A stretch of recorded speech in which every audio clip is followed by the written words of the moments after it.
Hey guys, this is Jay Lethal, the Blank Machismo, and woo, the Nature Boy, and you're listening to the Potsy and Tino Show.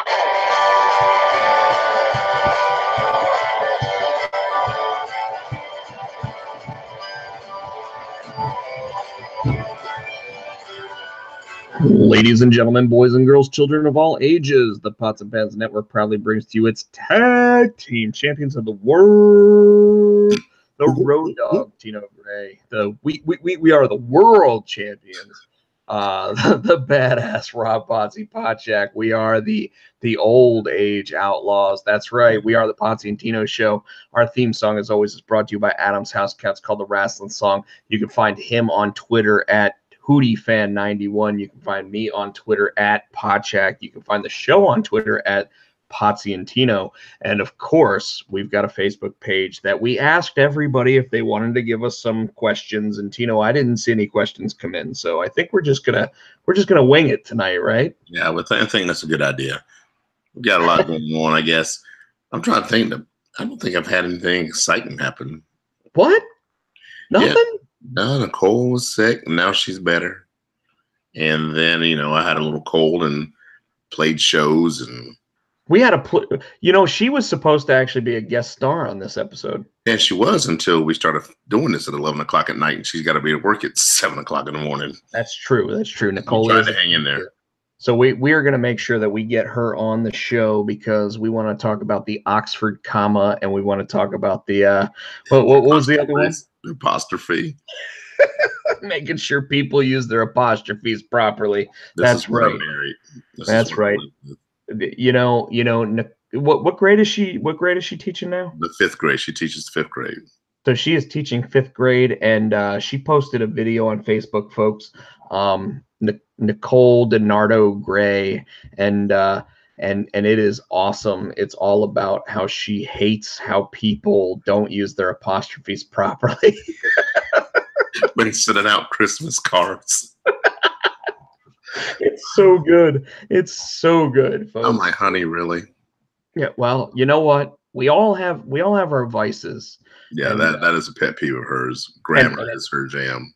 And it's funny, because I was driving home from work the other night, and I'm sitting there talking to Tino on the phone, and Tino's like, "Why the hell are you calling me?" And well, no, to start out, like, really was. You started texting a War and Peace novel to me, and Nicole's like, "Who are you texting?" I'm like, "That's Daddy Seamus." And she's like, "Well, what is he saying?" And I'm like, and so I was like, I was kind of filtering what we were talking about, and then I'm like, and we were trying to watch a show. And every time we get into it, like, ding, okay, ding, ding. Yeah, well, that's because as a texter, I sit there, I finish a statement, and I hit enter, so it goes to you, and then I start another statement, and it goes to you, and then so like everyone else sits there and like just writes out like 19 paragraphs in one text, and I'm like, that's not how you're supposed to text. You're supposed to text by, like, you finish that statement, you send it, you finish the next one, you send it, and that's how I do it. But yes, I can totally see that. But it's even funnier, folks, because I realized I was doing that to Tino. So I then just went, you know what, screw it, I'm going to call him. And and then of course she's like, "Who's calling you right now?" And you're like, it's Daddy Seamus again. Like 10 o'clock at night. I mean, I just gotten off work. I work retail, like it's Black Friday weekend. She got a kick out of it. Then we all got on the phone, and then you're talking about your hard shell and your sweet meat, and that's another thing.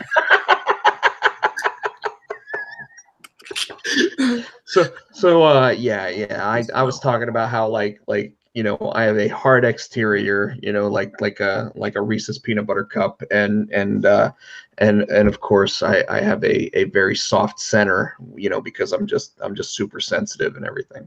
And then somehow it went down, and it degenerated until talking about the tip, and you get just the tip. I'm like, I'm getting off the phone now. That's when I hung up on Rob.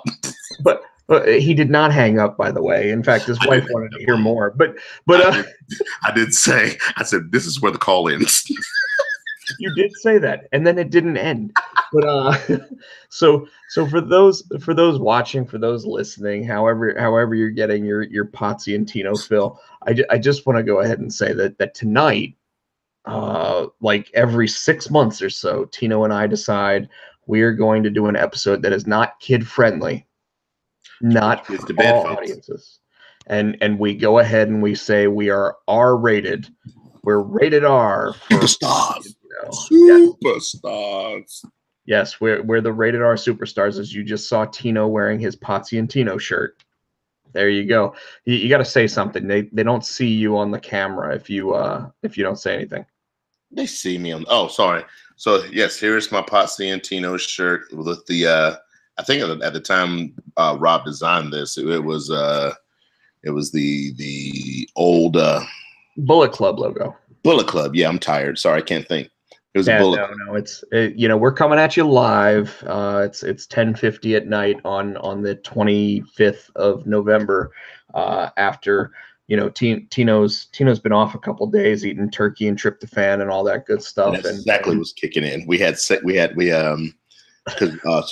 my for those guys who don't know, my father-in-law was a traveling nurse, so he was in Buffalo. So he missed actual Thanksgiving. So here at the house on Thanksgiving Day, we just had my mom and my grandma came in, and it was awesome. They stayed the night. We had an awesome time. But today we had, I guess, Thanksgiving part 2, and father-in-law came over and brother-in-law. So and then we all laughed and had a good time and ate more of the turkey. We had a 20-pound turkey. Yeah, you know what's even funnier than all that, Tino, is the fact that tonight, out of all the nights that we've done this show, the background of our rooms actually looks exactly the same color tonight. And they are, yeah. Your that bedroom is the same color as the wall we painted. I don't think you were here when we painted the wall. I might have been there when you but it's just so funny because it looks like we're actually sitting next to each other, and folks, we are not. We're coming at you. I am in Durham, North Carolina. He is in Apex, North Carolina. But we're in the same time zone, although it doesn't feel like it, I'm sure. A lot of times. Oh, it definitely doesn't feel like we're from the same time zone. No doubt. So Tino, normally we try to do about an hour of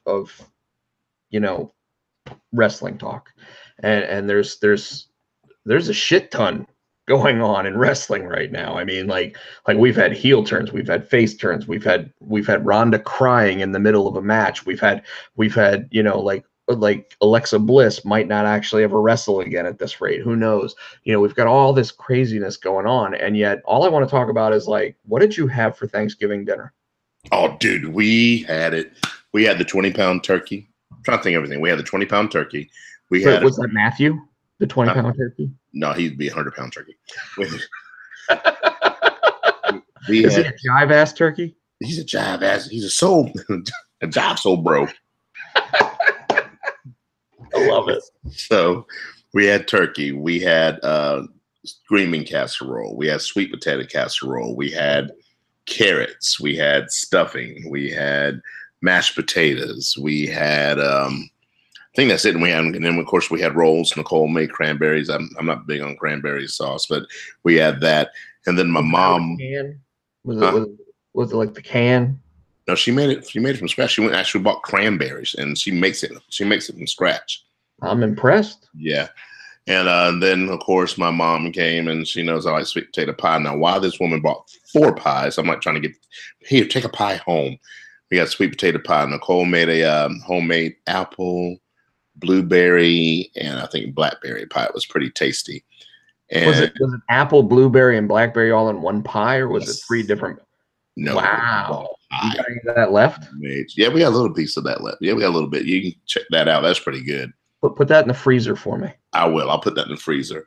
And then and then my grandma bought a coconut cake. So I mean, I got all this food that I don't need here. So no chocolate pie. Now, what'd you guys have? So we my mom and sister decided to bring a honey baked ham and turkey. Oh. Yeah. We had all different types of types of stuff, because obviously, the diet that I'm on, my sister's on, my brother-in-law's on, we've got to have different things. So they had like a cauliflower casserole that they did that was basically like cauliflower, bacon and cheese, and it basically just tasted like macaroni and cheese with bacon. I mean, that's so that's pretty delicious. Yes. My other sister brought us these keto rolls, and I got to tell you, okay, so they were this keto roll. Yeah, I know. Yeah, they were like this grayish color, right? So what they reminded me of is when you watch one of those TV shows or movies that are based in like the 1300s, and you see a guy in the jail cell, and it's like, here's your meal, and they give you like that chunk of bread. It kind of looked like that. That doesn't sound appetizing. It didn't taste bad. I was like, well, I'm sitting here doing this low carb diet. Let's go ahead and try it. And it wasn't bad. It wasn't bad at all. I wasn't impressed, but I wasn't disappointed. You know what I mean? Like it was like right at that level, But on top of that, my sister, who's on the diet, decided she was going to make the chocolate pie this year. And Tino's moving around, folks. So I don't know if you're catching that, but he just wanted to make sure that you saw the logo of the show again. But so Michelle, my sister, made a chocolate pie, and apparently there's a way to make like chocolate pudding out of avocados. No, don't do that. No. So she did it, and it's not terrible. The problem that we had with it was kind of bitter, and the reason why it was bitter was because it was more chocolate, like cocoa, than it was actual like chocolate with the sugar in it. So it needed a little bit more like fake sugar. Did she put chocolate like cocoa powder in there to make it taste chocolatey? Yes. Dude, it was probably the richest thing of chocolate you'd ever try. The problem is that, me having worked at Godiva Chocolatier, I'd had 72% cocoa before, and 72% cocoa is not appetizing to most people because they need sugar in it, and that's the kind of stuff my mother-in-law, she's very health conscious like that. And so when she says, you want some of my chocolate bar, I was like, oh, it's a candy bar. Dude, I bit in that shit. No, it was, she said, oh yeah, it's cocoa. That's what you're saying, that stuff you were talking about. I'm like, don't ever give that to me again. Now, however, tonight I found these little guys, these little Reese's peanut butter cups that are, sorry folks, I can't seem to get it to, I can't seem to get it to catch it. Oh, there we go. Sugar free, and you can eat 3 of them with only getting 1 gram of carbs. So I made sure that my brother-in-law actually tried them, and he was like I can't tell the difference. I mean, they're actual Reese's peanut butter cups, but they are low carb Reese's peanut butter cups, and hopefully everybody tonight, not just because I'm wearing a polo shirt or whatever, but everybody tonight can actually see the difference when you actually look in my direction over here on the YouTube show, of how just in 1 month's time, because yesterday, Tino, was exactly 1 month since I started this diet, and I'm currently down 22 pounds. Nice. Now, explain to everybody what it is again. I know we kind of glossed over it on the show before. It's pretty much, what are you not eating? I'm not eating anything that I like. No, no, I'm kidding. No, for all intents and purposes, I can tell everybody right now, I've cut out pasta, I've cut out potatoes, I've cut out rice, and I've cut out bread. How? What do you mean, how? So no sandwiches, nothing? Nope, no sandwiches. However, We did find, and my sister actually bought it. It's in our freezer right now. A 1 gram of carbs per slice of bread. Now I haven't tried it yet, but we did find the quite a few different options in terms of like pitas and things like that you can get that can keep you low carb as well. So I did find a really cool low carb, like 6 grams of carbs, pita that when you add like a vodka sauce or something like that, like a red vodka sauce and then mozzarella cheese and then cook it, you could actually make like a personal pan pizza out of that, you know, is like that thick and everything. So it and folks that are listening on iTunes or Stitcher, basically about 1/2 inch thick pizza. And the whole thing is, I mean, it's delicious because you're using the real, you know, you're using real mozzarella cheese, you're using different deli hams or pepperonis or whatever you want to it, because the meats aren't affecting your blood sugar and glucose levels or whatever, and they're not negatively affecting how many carbs you take in. So for me, I've pretty much, I don't know, on a good day, I'm probably taking in 20 to 25 grams of carbs. On a bad day, I'm probably taking in about 60 grams of carbs. I've had personal pizzas and stuff like that were actually still, you know, with the actual pizza. But yeah, down 22 pounds as of this morning. You know, I've even found that you can drink Michelob Ultra to get past that beer craving if you actually want beer. Most actual like whiskeys or vodkas are actually very low carb, so you can sit there and still, if you're a person like me that likes to indulge in adult beverages, you can.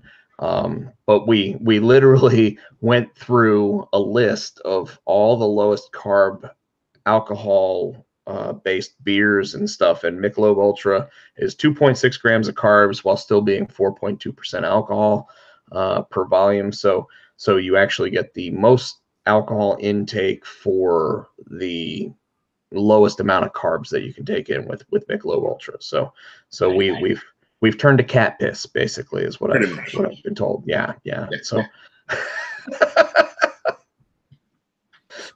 but no, literally in 30 days now, I've been able to lose 22 pounds. I'm already below the weight that my doctor wants me at in May, the next time I see him. So I'm hoping that as long as I can stick to it, because, you know, like the idea of eating like potatoes or something is just super, super interesting to me. Like I really, you know, now that I've gone 30 days on this semi diet, you know, like I said, I've had pizza twice. Now that I've done that, I kind of want to reward myself by going ahead and having potatoes. But the whole thing there is that, like, I don't think I should do that this week because Thanksgiving happened, and of course I tried some of the stuff that I probably shouldn't have, took more carbs than I should have, you know, all that kind of stuff. But it's interesting because anybody that's looked at my Facebook page 2 weeks into the whole dietary change of what I was eating, Tino, people saw a difference. There were about 100 people that actually liked or even, you know, changed their little like status on it. But then, you know, like 20-25 people actually like sat there and were just congratulating me on how great I looked from it. And it wasn't about them seeing it. It was about me sitting there saying, this is a change I'm making in my life. Yep. And, you know, you and Nicole had started something similar for a little while. And then like you blew out your knee or something, and you kind of fell off the wagon, right? Yep. Trying to get back on the wagon there. So like I said, I was going to get wet. And I was like, the holidays are coming, and I know me. I'll try to be good in the holidays, but then you stick some rolls and mashed potatoes in front of me and all the desserts. So I'll make sure you get some of those gray rolls that I was eating, and you won't want rolls anymore. So I'm like looking around at all this stuff. I'm like, we got to throw some of this stuff away or give it away. Send it to school with Nicole and say, here, take that to the kids. Oh, look at you doing that whole yawning thing. Oh God, come on, man. It's too early. It's only 11. I'm old. You are old. Shut up. I'm old too, bro. I'm old too. But you know that leads us to some other stuff here. You know, so what's Tino got going on for like New Year's? I know we're about a month away from like setting up New Year's plans and all that cool stuff, but Tino Gray's got something going on, right?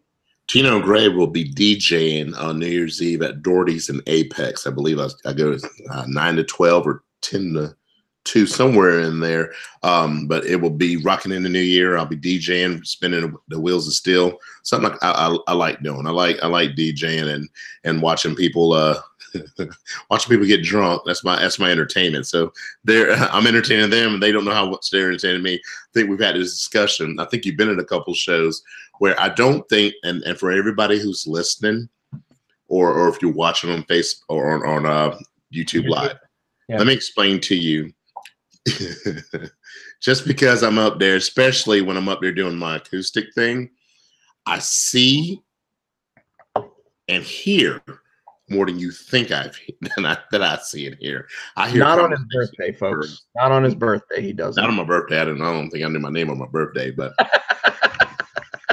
I've heard conversations from girls talking about what guy they want to do, what positions they like. I've heard all these conversations. So if you're out at a bar and there is acoustic music going on, be careful what you say, because you never know who can hear you. What makes it even funnier is that, you know, like the way that fate is and you know, karma and all that, you're going to sit there and you're going to start talking about like what Tino's mentioning here, like the positions and everything else, and the music's going to stop because Tino's actually going to just hit the button. He's going to hit the kill switch, and before you know it, you're gonna be sitting there going, and that's when I let him put it in my butt. You know, no, that's actually what happened where I don't even stop the music. You know, the music's loud and it's pumping, and right between when it's switching, the music will cut off and I'm fading to another song. So it gets real quiet all of a sudden. And then that's when he put it in my butt. And now everybody's looking at her like, you're a freak. and you know, all of a sudden, like all those weird dudes that everyone's like, I don't want to talk to them. They're like walking up to her like, hey baby, hey, how you doing? What your name is? So yeah, that's what I'll be doing that. And like I said, so looking forward to that, trying to get Rob to come out and hang out with me on New Year's Eve and crash on my couch. Okay, real quick. That light across the street keeps going across your face and it's distracting me. I don't know if it's distracted everybody else.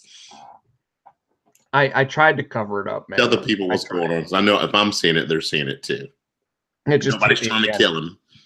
So everybody that sees it, you know, like we've got the LED lights outside. Yeah, one just hit me, and there it goes right there. We've got the LED lights out there for Christmas. We just leave them on all night long. It doesn't matter. You know, it's like Lionel Richie song, all night long, all night. You know, but yeah, so you'll see it going by me. I apologize for that. The fact is that, you know, we don't turn it off. It just goes and goes and goes, and it's really weird because when I'm trying to sleep and all the lights are off, it's like I'm looking at like a laser light show going on in my room. So, you know, because you see like one or two going on, and I see like on the ceiling, it's literally like literally like a scene out of like Toy Story with the lights out and the you know, the little Martian characters and shit. So anyways, yeah, the what is it like? The claw. I've been chosen. So yeah. So Tino, what else do you have going on? Like next couple weeks, you got anything? Now that we know that you're going to be out in Apex, you're going to be pumping the jams, you're going to be doing all that stuff for New Year's. Although apparently, folks, he's trying to get out 9 to 12 when everyone knows that New Year's is like you got to be there like what time it is. I think I'm there 10 to 2. I don't remember the time. I'll have to let you know for sure. So let's see what I can tell you. So this week coming up, I'm checking my calendar. December the 1st, the trio is going to be at the same place, Doherty's and Apex. We'll be there. I know that show's 8 to 11, so I'm looking forward to that. 8 to 11. Yeah, those are early shows. I love those shows, man. Dude, that reminds me of the band I used to be in. What band? The band Free Beer 8 to 11. Shut up. Yeah, you remember it. Like our buddy Fubar was in the band. Oh God, did you guys ever play out? Yeah. We called ourselves Free Beer 8 to 11 back then. What'd you play? Well, I was the singer. What did Fubar play? Fubar actually played like lead guitar. Shut up. Yeah. The drummer. Parker was the drummer. But we called ourselves Free Beer 8 to 11 because we thought it would look good on a sign. Yep. And that'd bring people in. I'd totally bring people in once.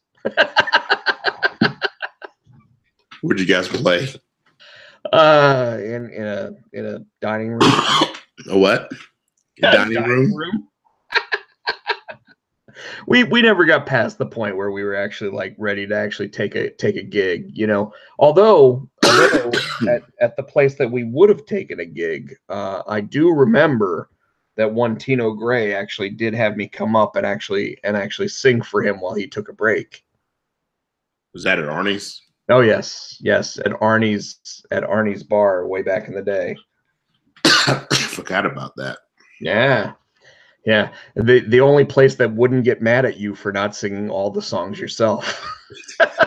You're like, let him sing. Yeah, back in the day, man. That was a lot of fun. I miss those days. I just miss singing karaoke from time to time. Go to Brayley's. I know they still do it, don't they? I have no idea. I know I went out there one night and it was Robert White was running the whole show and it wasn't supposed to be a karaoke night, but before I knew it, like everybody was singing karaoke, so I was like, screw it, I'm gonna go sing karaoke. Wait, time out. It wasn't supposed to be a karaoke show. What was he doing? He was just doing Robert White's dance party, So how did it turn into karaoke? I think someone said, "Can I sing?" And he was like, "Well, no one else is doing anything, so why not?" Did he have this? Did he have the screen? Like with words and stuff? Yes, yeah. He did. It's just he had to hook everything up, and everybody was like, "Is this actually a karaoke show now? Like, what's the deal?" And I just happened to be there. Like I hadn't been there in years, and all of a sudden I'm sitting there like, well shit, I want to sing some karaoke, and he's like, all right, I got you next, and then like an hour and a half later, after Fubar showed up, we finally got to sing some songs, and it was like, why did it take an hour and a half? He's like, I called you up and you weren't here. I was like, I was looking right at you the whole night. Like you didn't call me up. Don't blame me for your incompetence here. You know how it is. Yeah.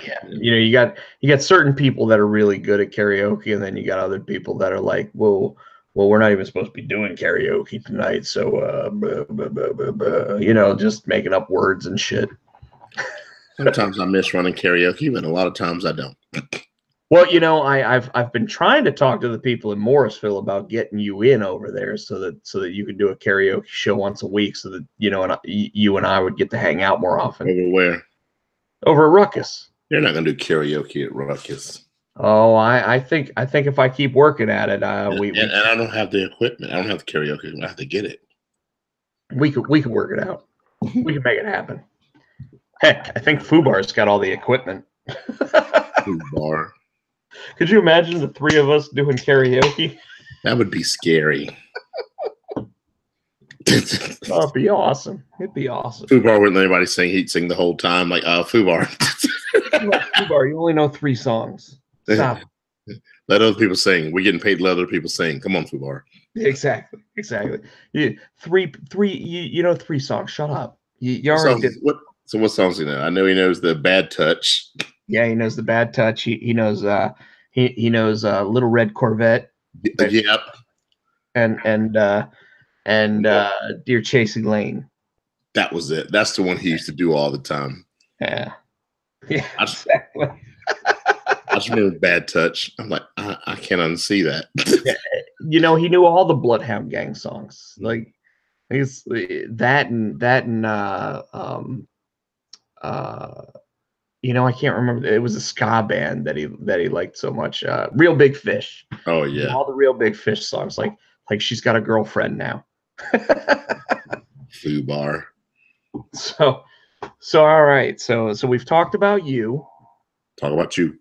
Let's go to you. You want me to talk about me? So this Wednesday I will be out at Arkham Comics Rocky Mount with issue number 2 of Junior High Horrors. Now I'm going to step away for just a second, Tino. So entertain the crowd.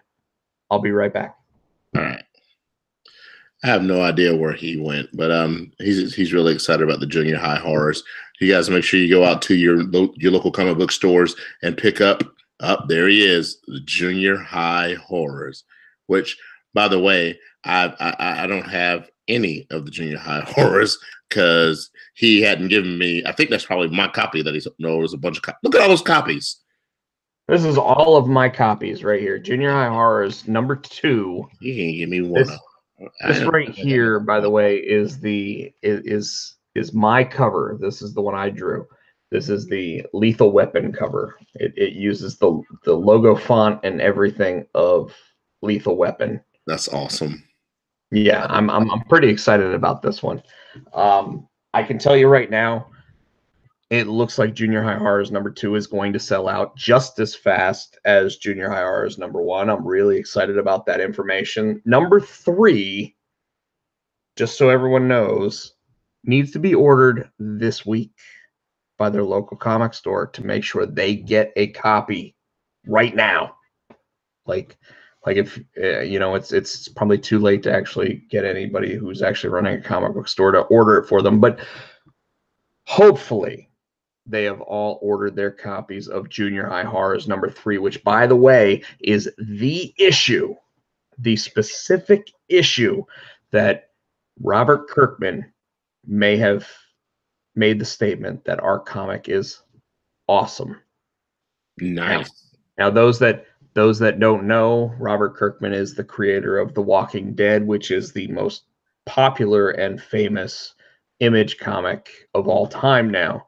And based on seeing him at San Diego Comic-Con, I gave him a copy of our preview book, and of course he actually said that based on the concept and everything, that it was awesome. But I'm not legally allowed to say that he said it was awesome, so that's why on the book itself it actually says the book that Robert Kirkman may have said that's awesome. So that's part of the story. The really cool thing about it is literally he did say it was awesome after he said, "I thought you were going to stab me." What? Wait, what? Well, so I walked up while he was signing for, you know, like doing an entire signing, and I walked up because my booth was right next to his. And I kind of snuck up behind him to hand him a copy of the book, like whoop, like that. And out of nowhere, he was like, "Whoa, what's going on here?" And I'm like, "I just wanted to give you a copy of my book." And he's like, "Oh shit, I thought you tried to stab me." And I was like, "No, I'm not trying to. I'm literally at the booth right next to you.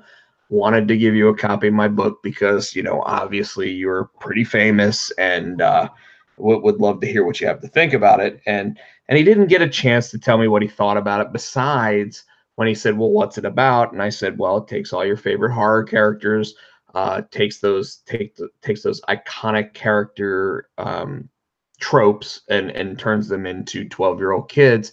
And he goes, "Wow, that's awesome." And I was like, "Can I use that?" And he said, He said, "Can you use what?" And I said, "The quote. That's awesome." And he goes, and I said, "Can I say Robert Kirkman may have said that's awesome?" And he literally looks at me and goes, "Go ahead and run with that." Nice. So because the book is a parody book anyway, we were able to sit there on the book and make sure that we did put Robert Kirkman may have said that's awesome. And actually, I don't know if that has helped the sales, but if it has, Robert, thank you so much. It really means a lot to me that we were able to do that. But issue 2, like I said, launches on Tuesday or Wednesday, and I'm going to step away for another second because I'm going to show you guys what will be available at cover price on Wednesday. The only day that this book will be available at cover price. It's pretty exciting to me. I'm blown away by who we were able to bring in and actually have to do this cover. So Tino, go ahead and talk for another 30 seconds or so, and then I'll be right back. All right. So when he comes back, I'm going to get him to explain the cover price. I'm guessing it's the price that they put on the cover of the books there. I want my copy of the book. So if you guys are watching this, you make sure you put on his Facebook and his Twitter account free comics for Tino. What we got free going on? Free comics for Tino? No free comics for Tino. Tino's got to buy it like everybody else just so that I can actually like make this my career. So this version, this version of number 2, by the way. I like the way you did that. I like the way you did that. This version right here is by Louis Small Jr., who is a former Vampirella, Batman, and many other comics.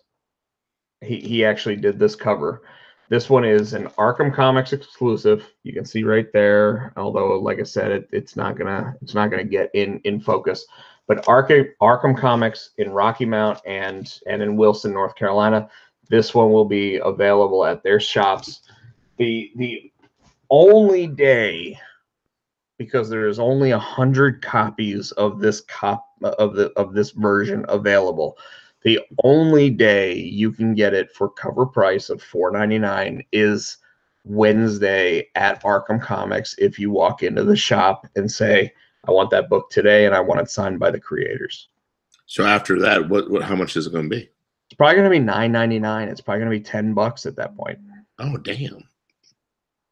So, in fact, it's funny. While we're doing this show right now, I just got a message from Bill, the owner and operator of Arkham Comics, that said, "How many copies of number 3 do I need?"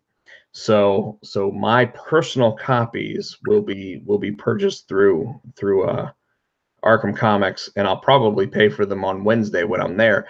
But just so everyone knows, there is only 100 copies of the Louis Small variant, and Louis Small will be on hand signing that variant with us from 11 to 5 on Wednesday. That's how awesome this is. Nice. Yeah, and Louis has been super gracious, super awesome. He has really blown me away with how, like, he has contacted me multiple times to make sure that the characters were referenced correctly and everything else. And he wanted to be part of this project. Obviously, Arkham Comics has been huge supporters of the book anyway. They went ahead and they actually helped us out with a bunch of stuff earlier. Tino, they had a special cover for the first issue that was limited to only 50 or 60 copies, and it sold out the one day that we actually had it available. So this one has a couple more copies available, but we totally anticipate that this one will be gone like instantly. So I've procured them, giving it for cover price, which is $4.99 for the first day. And then after that, like, if you want a copy of it's probably going to go for at least $10. Is that the signed copy or just a not signed copy? I think every copy will be signed by at least myself and Lewis. Okay. So, but I do think Billy Parker, the colorist and inker of it, will also be signing it. But I do know that's probably every copy signed by myself and Lewis. Nice. Pretty awesome, right? That's awesome. Yeah. So that's where we are with that. And now I feel like I need to let you start talking about pro wrestling, because I need to talk to Bill while you're doing this to let him know how many copies of number 3 I want. So why don't you go ahead and start talking about the Daniel Bryan heel turn that turned everything on its ear. And I think the reason why it turned everything in its ear, because nobody really saw it coming. Everybody was expecting that Shane McMahon, when they went through, he won that greatest, the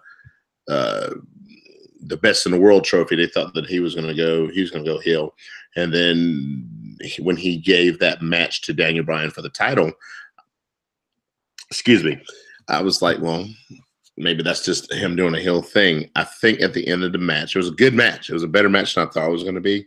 But when he won that match, and he won it with a low blow, so he pulled out his inner Shinsuke Nakamura and kicked AJ in right in the ball sack to win that title. And then not only that, he proceeded to stomp Mr. Styles as well. I don't think that I can see. I guess it's been so long since we've seen Daniel as a heel. I don't see it. Yeah, it's weird because apparently Daniel was actually the one that, or I'm sorry, Bryan Danielson, Daniel Bryan, was the one that actually went to Vince McMahon saying, "This is my idea. What do you think of it?" And a lot of people think that based on the Becky Lynch injury, as well as the leaving of Roman Reigns, that Vince McMahon started asking for, like, how do we get some more things going on so that we can actually like drudge up some interest in the product, and he decided to go ahead and pull the trigger on the heel turn. The interesting thing about it, though, is that like you said, he kind of did the exact same thing that Shinsuke Nakamura did when he went against AJ, and he decided, oh, we're just going to start low blowing AJ at every chance we get. But he did it during the match, and the referee was distracted, and Daniel Bryan now says that the yes movement is over. Yes. So I didn't get to see this week's SmackDown because my DVR actually only recorded like a minute and a half of the entire episode, which I thought was really awkward. But overall, I did think that it was pretty interesting to see that Daniel Bryan beat AJ in such a way that made everybody realize that, okay, this is shocking, and everybody was kind of dismayed by it. But then at Survivor Series, he faced off against Brock Lesnar, and Brock Lesnar threw him around for the first 10 minutes of that match. And Tino, I've got to tell you, I was not just worried that Daniel Bryan had suffered another concussion, but I was worried for his life during that match at the beginning. At the beginning of it, but when he that second half of that match, when he came back and I don't want to say dominated Brock, but he held his own, and he managed to hold Brock at bay. I was impressed with that. I was impressed with the match that he put on with Brock Lesnar. I'm wondering, though, if whether or not he actually did have a concussion for the first 10 minutes of the match. And obviously, as a professional, I mean, people like Shawn Michaels, Mick Foley, many others have wrestled with a concussion, and they were able to get clarity enough to get through the match. It made me wonder whether or not, based on the fact that Daniel was kind of laying there like a dead loaf of bread, whether or not like this was something that is something we had to worry about. Like I was scared, and I hadn't really felt that way since Kurt Angle wrestled Brock Lesnar at WrestleMania and decided to do the shooting star press, and we were like, why is he trying to break his own neck? Like this whole concept of what was going on here, and then the story told was that Daniel Bryan was basically playing possum and letting Brock Lesnar wear himself out so that by the time Daniel Bryan was able to put together a sequence of moves and everything else, that Brock Lesnar was kind of spent, if you will. Yeah. I don't know. There was one part when he hit an F5 on him. Then he took him to Suplex City. When he started doing the suplexes, that's when I started worrying about why are they letting this dude land on the back of his head and the back of his neck like that. I don't know if he was concussed because and like you said, he could have played it off. I mean, hell, Mick Foley fell off the top of the fucking steel cage and managed to finish the match. So, well, but Mick Foley definitely did have a concussion. He also had a tooth sticking out of his nose, and they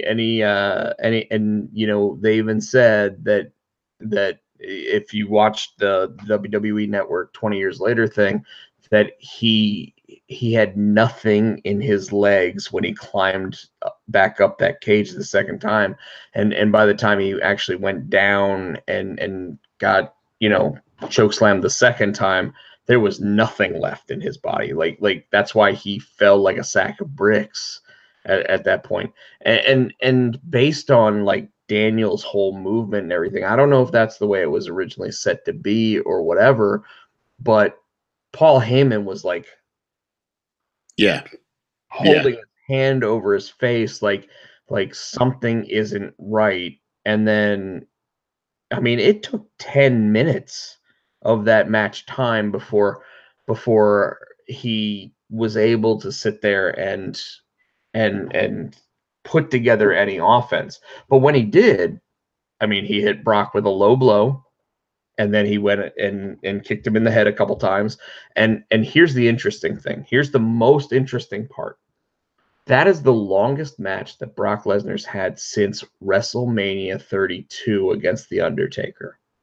And that match at 18 minutes and 34 seconds is the longest match that Brock Lesnar's been in, pretty much, besides that one against The Undertaker, since like 2004.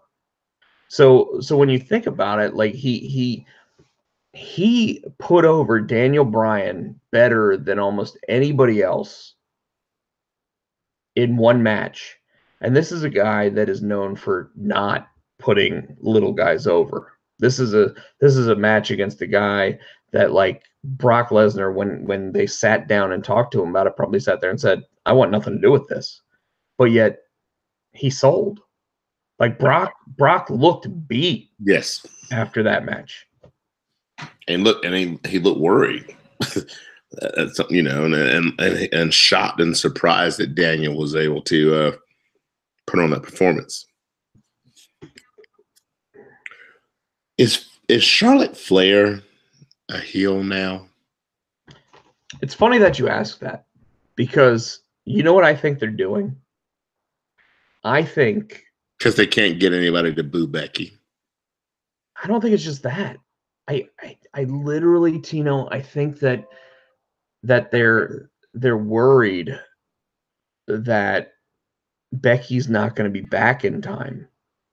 So they are taking all of those cheers and for what Tino's asking about, folks. Becky Lynch single-handedly picked Charlotte Flair, hugged her, and said something in her ear to get her to wrestle the match against Ronda Rousey at Survivor Series. And it wasn't a title against title or anything like that, like all of the other matches. It legitimately was just a grudge match, if you will. And Charlotte Flair tried to kill her. Charlotte Flair committed a crime. Let's say what it really was. This was Randy Orton against Mick Foley Backlash 2004. Randy Orton paying his dues. That's what this match was. This was Ronda Rousey basically being in there against one of the best wrestlers in the world. And when this best wrestler in the world could not actually beat her, she beat her. Beat the shit out of her. Which let's be real, this is exactly the way you prove to your audience that this person belongs. So who belongs, Charlotte or Ronda? Ronda. Charlotte's already proved that she belongs. She has gone toe to toe with the best female wrestlers in the world today. Having said that, I don't know if people are getting tired of Ronda, because when Becky Lynch was talking shit to Ronda Rousey, the fans were cheering. When Charlotte Flair was beating the piss out of Ronda Rousey, the fans were cheering. So, are you thinking they're turning on Ronda? Like, or does she play with the Roman Reigns, John Cena? They're pushing her down our throat thing. I think that what we're seeing here is the possibility of like Michael Cole sat there and said that it was a 5-star match in the making, and it was not. No. It had flaws. It had inconsistencies. It had everything that makes you sit there and go, wow, this was like a match of when it's like a Shane McMahon match, if you will. Like that he's going to put on a show. That he's going to follow the script, and he's going to do what he's told. But at the end of the day, is it ever going to be a 5-star caliber match? And the fact is no. And that's what we got here. But at the same time, at the end of that match, Ronda had welts. Yeah. She had bruises across her entire body. Like she really, when I say that she was Randy Orton against Mick Foley in Backlash 2004, I mean that. And I bet Mick Foley sits there and believes that. The guy sat there and said, up until that day, his match against Shawn Michaels at In Your House, October 2001, which I think it was 1998. Yeah, but In Your that In Your House match was his best match until Backlash 2004. And the funny thing about that is that when you really look at it, his King of the Ring match was better than both of those, but yet was it? No, not really. It was just shock value that made you think it was. The fact that he kept getting up was ungodly. Let's be real. Like Tino, I don't know how many times I've watched that match. I've definitely watched it at least 25 times. But like this Ronda match really did hit everything that she needed to do to prove that she belonged in the WWE.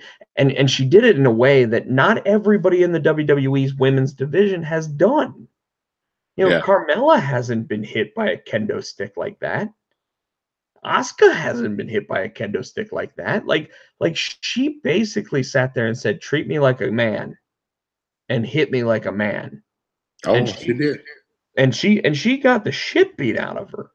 And after that, she walked out the next night and said, give me someone and let me beat them.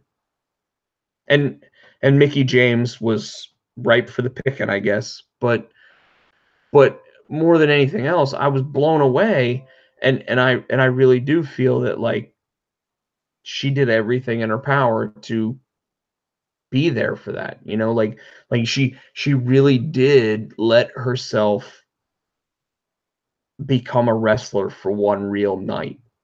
Like she wasn't protected with those shots. See, she took chair shots. She took kendo stick shots. Her throat shot.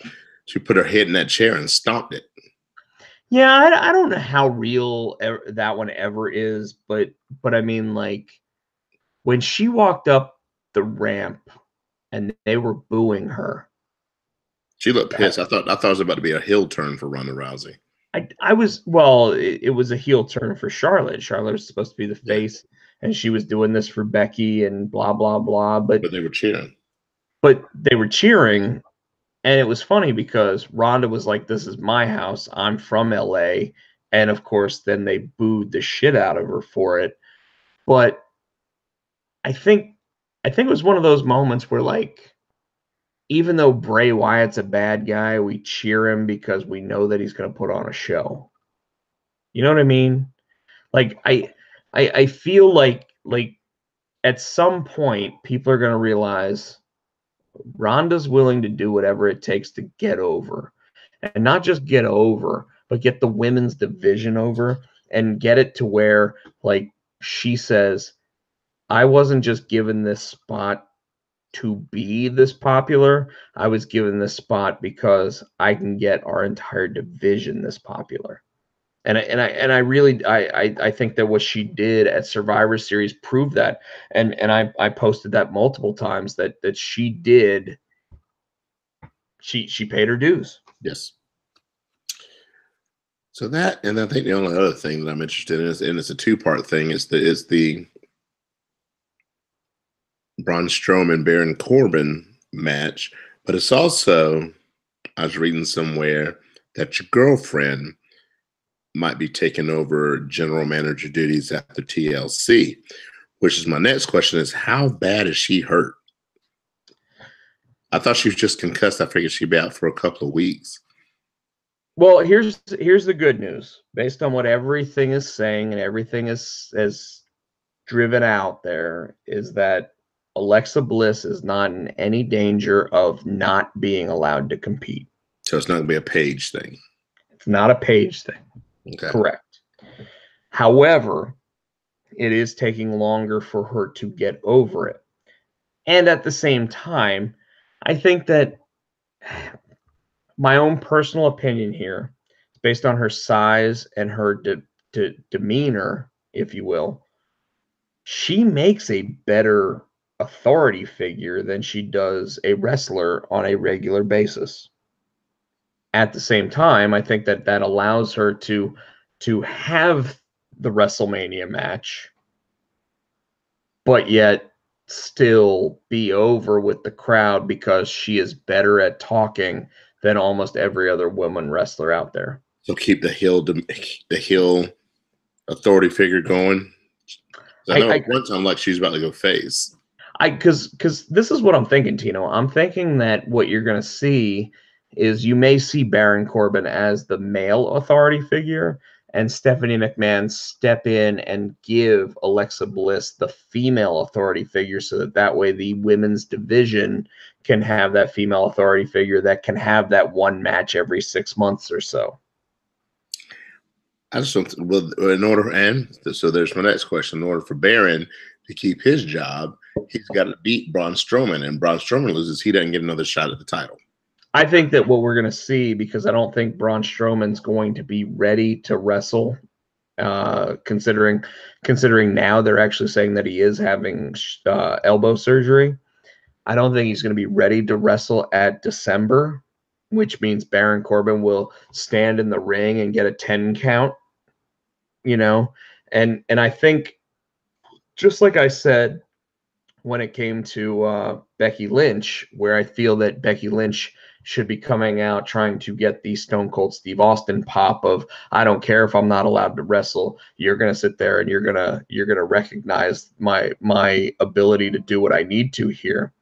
And She's calling herself the man. Well, which is really weird. And but since she's calling herself the man, I'm cool with it. If it was just Ronda saying, "Oh, you beat the man, so you are the man," that's fine, whatever. But because she's like, "I am the man," I'm cool with it. But like, they need to push it in the way that they pushed Austin, which was, you're not allowed to compete.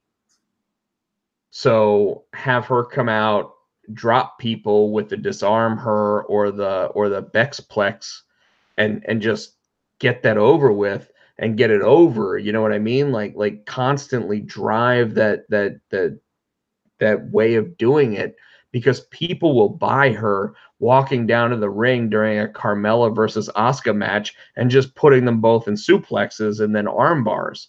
Like they will sit there and eat that shit up. But yet right now we're sitting there going, is she going to be ready? Is she going to be? No, it doesn't matter if she's going to be ready. Like they can protect her enough to where she comes down, kicks someone in the stomach, gives them a Bexplex, and it's done. You know what I mean? So would you saying do the same thing for Braun? They could. It's two different shows. So they absolutely could do it.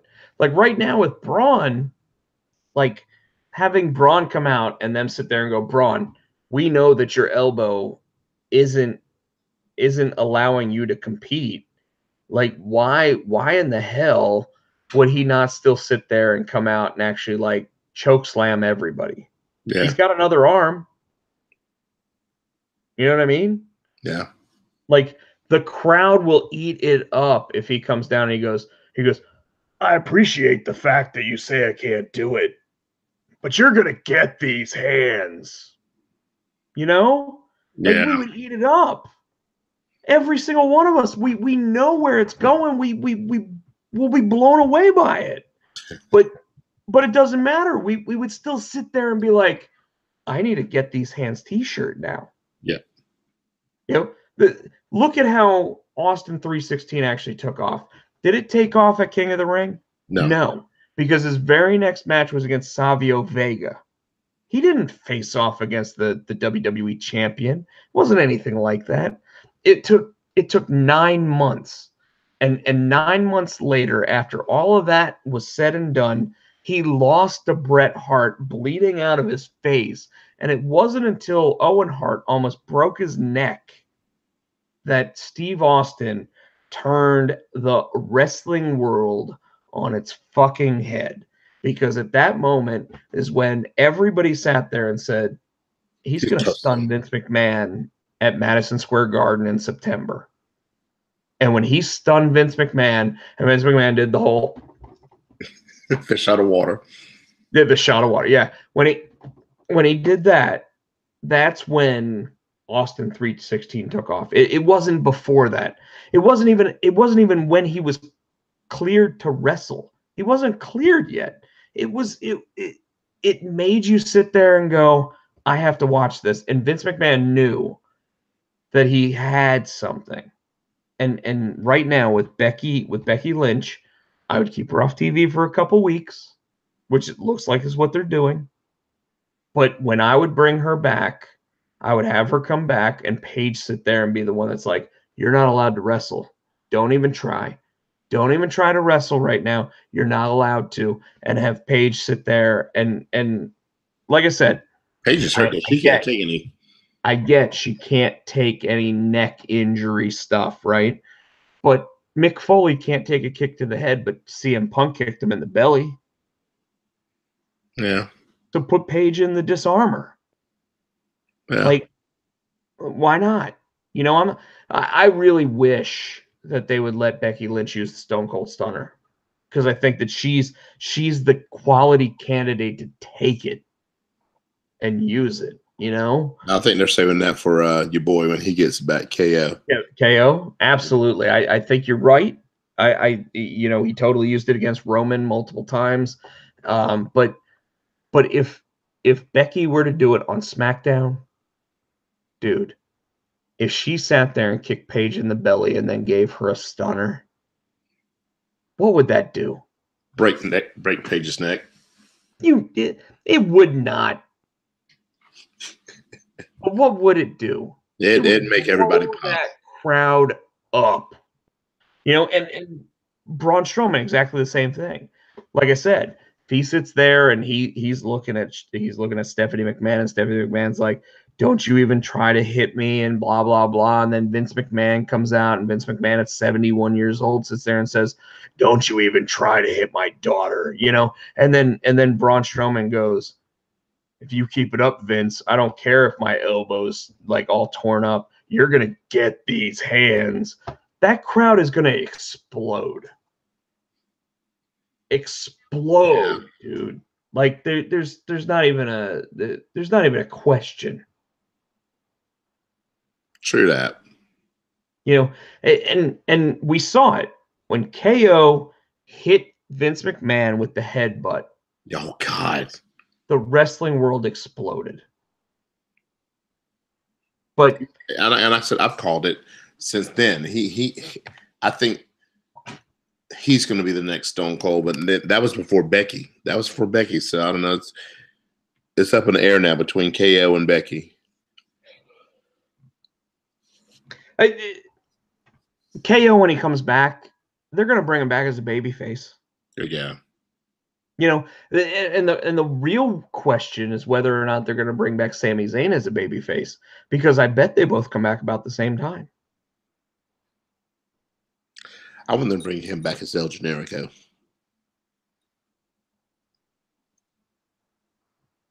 Yeah, I think a lot of people want him to come back as El Generico. I think a lot of people actually want him to come back as two different characters, El Generico and Sami Zayn, and then all of a sudden, like, have him sit there and pull the mask off and be like, because imagine how many people haven't watched the indie scene to see that there is an El Generico. You know what I mean? Yeah. Like, it'd be crazy. It would blow that shit wild, dude. Like, Mick Foley was in the Royal Rumble as 3 characters one year. Yeah. Like, why can't they do it again? It's fucking mind-boggling, you know? They don't have to. They've got plenty of wrestlers. But imagine if El Generico ended up running down to the Royal Rumble in January, and then after he got eliminated, Sami Zayn came running down again. Where the fuck did Sami come from? Exactly. You know, like that's exactly where they should go. Like, let's make it a 40-man battle royal again. Yeah. And one last thing I want to say before we wrap this up is we may be having another big wrestling promotion to give the WWE a run for money. Have you heard about this? The owner of the Jacksonville Jaguars, it seems that he's bought the all the elite copyrights. It seems he has as hush as it's supposed to be quiet, Jericho, JR, somebody else I was reading. So interestingly enough, it looks like the influence and everything from Jericho and JR is blown out of proportion, as I put up the air quotes. The everything that we've heard about it looks like it's actually Cody, the Young Bucks, Kenny Omega, and Marty Scurll actually being the ones that are actually putting all of this out there and getting the Shah's involvement with it.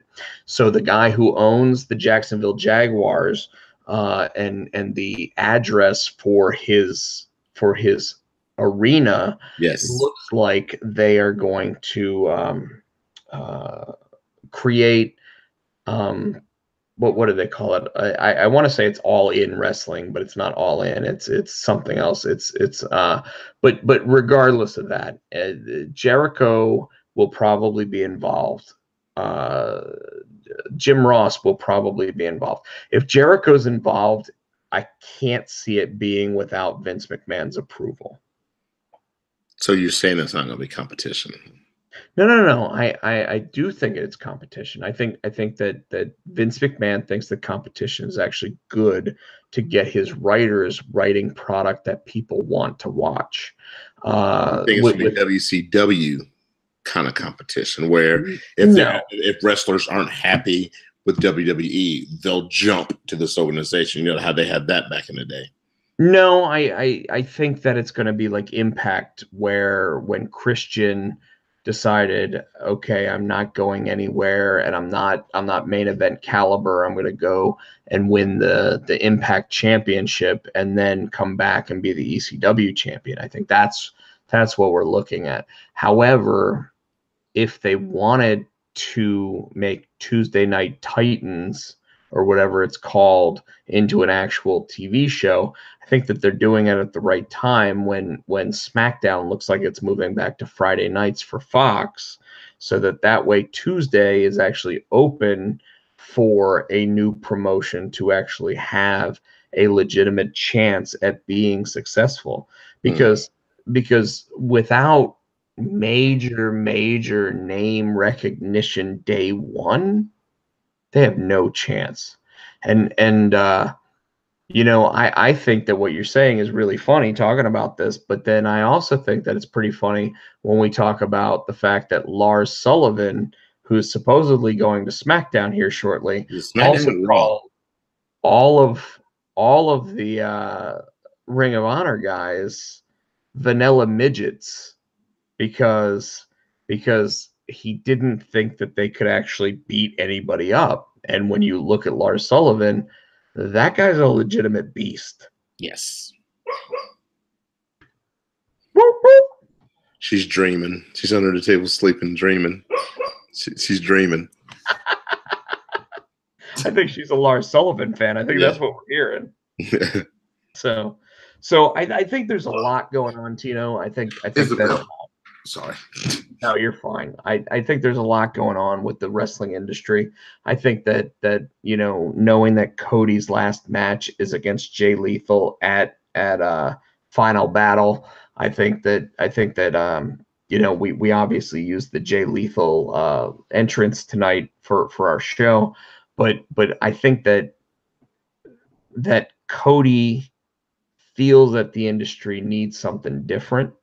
And I think that just getting paid by other people isn't doing what he really feels like is his position in the wrestling world.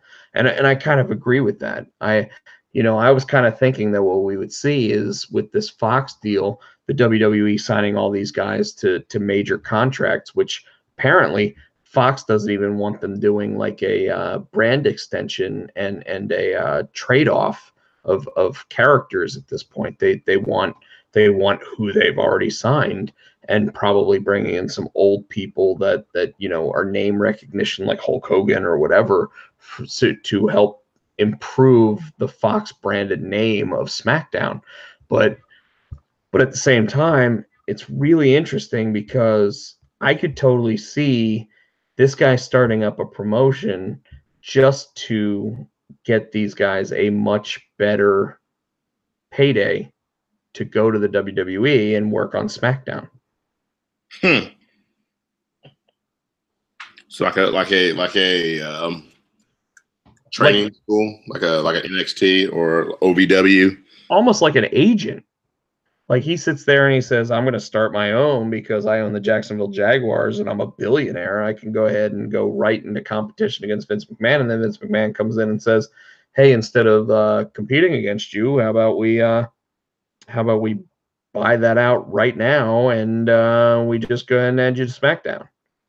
We do more shows in Orlando. We do more shows in Jacksonville. We do more shows at your facility, and we go from there. And before you know it, everybody's happy. I hope not. I think they need competition. I think they need healthy competition and a place for the boys to go. Like I said, we've always talked about it be a dream for New Japan and ROH, maybe even Impact to join forces to give Vince a run for his money, because I think that's when the Attitude Era, that's when it was the best, man. When Vince wasn't the only kid on the block and you had a choice of what to watch. I think that's why everything's so stale now. He doesn't have that competition. So there's writers, like you said, are like, well, fuck it. Yeah, I totally agree with you. I do think that competition is a good thing. I think that American competition is a really good thing. I think that these guys, as much as they think they can get over and actually create a promotion, I don't think they're there yet. I think that what they really need is the buy-in of New Japan, Ring of Honor, and Impact all working together to actually create a major wrestling promotion that actually works against the WWE. And I think that you have too many heads trying to prevail and put one above the others, and that's why it's never worked out the way that they want it to. Like Ring of Honor and New Japan seems to work fine, but as soon as you add in the Impact idea to it, it all seems to shit the bed, So So I think that there's just something not quite right there, like something is preventing it. And maybe it is the money from the American input, which could come from the Shahs. I don't know. I just think that there's something missing right now, and they need to work that out. And when they do, that's when we're going to actually see real competition to the WWE again. All right. Well, it's about that time. I think we've hit that hour mark. We've hit longer than that hour mark. We're actually at 1:15. But I agree with you, Tino. I do think that we need to try to get back together before we go like 3 weeks again or whatever it was. Yeah, well, I mean, schedules are crazy. So yeah, no. Me working retail at Christmas, it's so we promise folks after, I'm sure, another month or so we will be back on a regular normal basis. It's just schedules are crazy. I had to hiccup burp. Hiccup and I thought you were gonna throw up there. You're like, yeah, I was like, that's a hiccup and a burp. I was like, here it comes. All right, folks. You can catch him at Podcheck on Twitter, and on the photo thing. Okay. Where you send pictures and stuff. You know what I'm saying. What now? Instagram. He's on Instagram. Rob Podcheck at Instagram. Rob Podcheck Instagram. You can check the show out on Twitter, Potsy and Tino. We're the Potsy and Tino show on Facebook. You can catch me out at HootieFan91 or SC Tino on the Instagram. As always, I want to say thank you to Adam's House Cats for the wrestling song. And until we meet again, Ric Flair's out there somewhere with Ashley, aka Charlotte Flair, and they are saying, "Woo!" Good night, everybody.